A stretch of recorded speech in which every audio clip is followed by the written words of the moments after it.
Tell me a rare story. Tell me the most unexpected story जो आपने सुनी है, where case has been solved. आप इतनी पढ़ाई करते होगे तो उसमें केसेस आते होंगे. अगर हम बहुत ही हॉरिफाइंग केस जो dangerous, rarest of the rare, उन्हीं की बात करें तो उसमें एक केस आता है निठारी नोएडा सीरियल मर्डर 2006. ये केस जो है आपका अगेन बहुत ही क्रूअल बोलना चाहिए, इस टाइप का केस है जिसमें एक नौकर, एक मालिक, ठीक है, मालिक की कोठी होती है, बड़ा सा बंगलो होता है, निठारी गांव जो नोएडा में है वहाँ पे.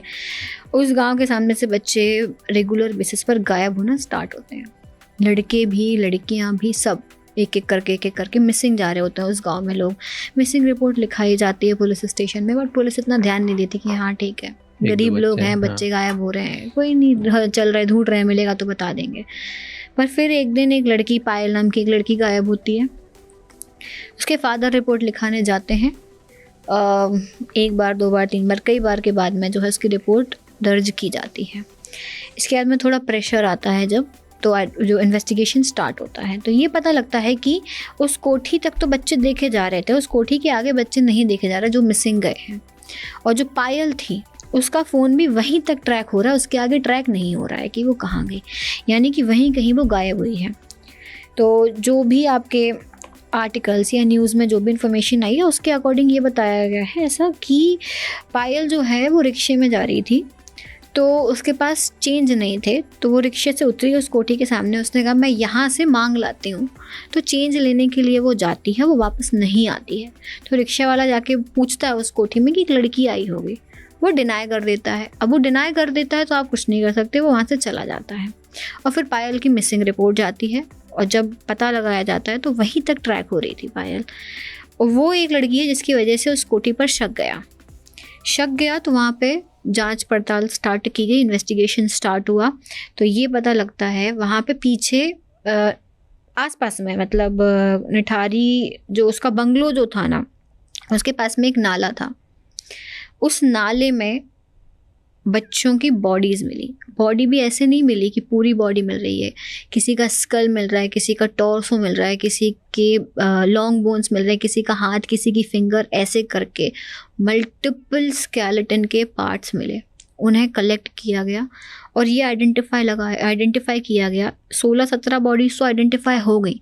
इसके अलावा भी कई बच्चे मिसिंग थे जिनका कोई ट्रेसेस ही नहीं मिले, जिनका पता ही नहीं लग पाया कि कहाँ गए.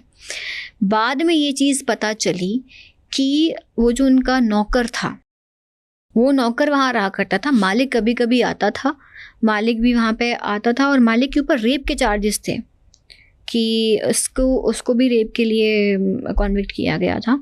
और जो नौकर था वो क्या करता था, बच्चों को किडनैप करता था. किडनैप करने के बाद में उन्हें मार डालता था और डेड बॉडी के साथ सेक्सुअल असॉल्ट करता था. नौकर डेड बॉडी के साथ सेक्सुअल असॉल्ट करता था और फिर उन्हीं बॉडीज को पका कर भी खाता था. सो डेड बॉडीज के साथ जो सेक्सुअल असॉल्ट करते हैं उसे हम नेक्रोफिलिया बोलते हैं.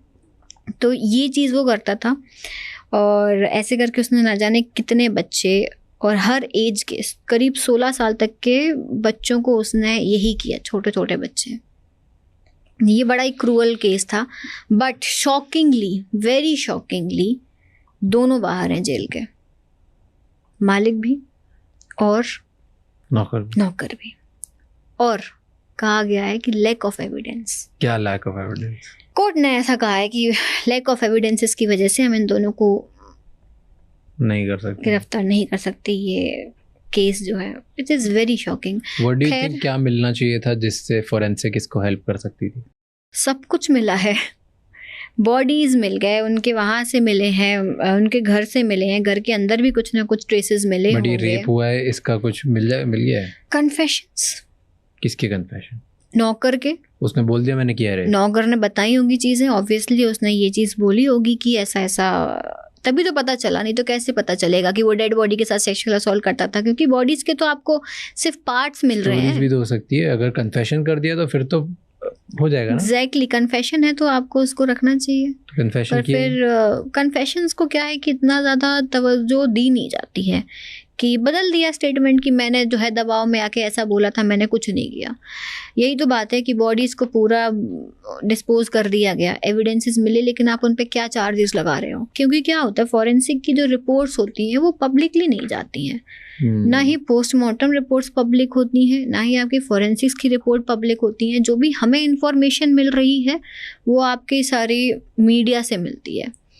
जो स्टेटमेंट्स लोग दे रहे हैं या जो हो सकता है आईओ ने जो आके मीडिया में बोला हो, उतनी इन्फॉर्मेशन होती है। हमें एग्जैक्टली नहीं पता होता क्योंकि ऐसा ऐसा ऐसा ऐसा हुआ, क्योंकि वो आप अलाउड नहीं होते हो ये सब चीज़ें डिस्क्लोज करने के लिए।